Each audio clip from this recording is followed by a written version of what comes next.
میں اللہ تبارک و تعالی نے تینوں اعمال بیان کی جو میں نے آیت تلاوت کی۔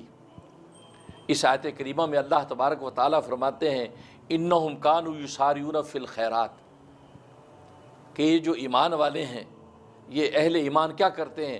یہ نیکیوں کی طرف دوڑتے ہیں، دوڑ دوڑ کے نیکیاں کرتے ہیں، کوئی نیکی ہاتھ سے جانے نہیں دیتے۔ ایک یہ وصف بیان کیا۔ دوسرا فرمایا کہ وَيَدْعُونَنَا رَغَبًا وَرَهْبًا، اور یہ ہمیں پکارتے ہیں کبھی شوق سے کبھی خوف سے، کبھی شوق محبت میں آ کے ہمیں پکارتے ہیں، لا الہ کے نعرے لگاتے ہیں اور خدا کی تسبیحات کرتے ہیں، کبھی ہمارے خوف سے ہمیں پکارتے ہیں۔ یہ دوسرا وصف بیان کیا۔ اور تیسرا فرمایا وَكَانُوا لَنَا خَاشِعِينَ، فرمایا کہ یہ ہم سے ڈرتے ہیں، یہ خشوع و خضوع رکھتے ہیں، یہ ہم سے ڈرتے ہیں، گویا کہ ان کا قلب ہر وقت ہمارے خشوع و خضوع کے اندر جو تڑپتا رہتا ہے۔ تو یہ تین وصف بیان کیے، اور تینوں کے تینوں اوصاف کے اندر اعمال لسان، اعمال قلب اور اعمال جوارح کو بیان کیا ہے۔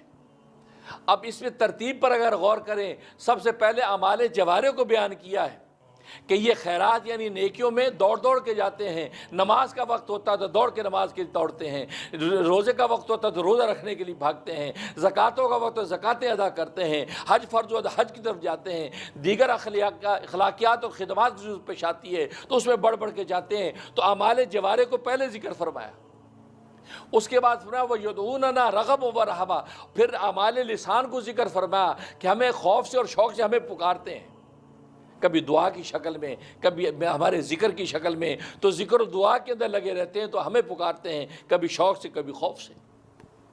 تو اعمال لسان کو ذکر فرمایا۔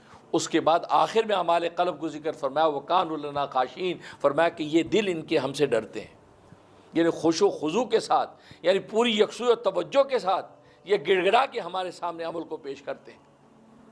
اس کا آخر میں اعمال قلب کو ذکر کیا۔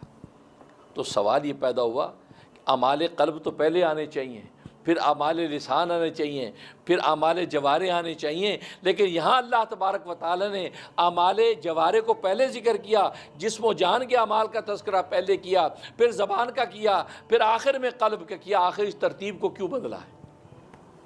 اللہ اکبر۔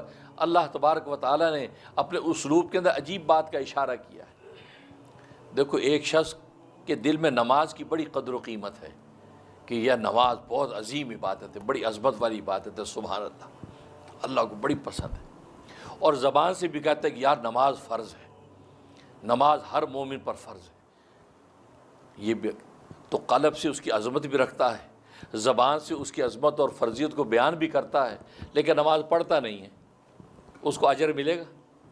اجر نہیں ملے گا۔ روزی کی عظمت دل میں رکھتا ہے، زبان سے اس کی فرضیت بھی بیان کرتا ہے، لیکن روزہ رکھتا نہیں ہے، اجر ملے گا؟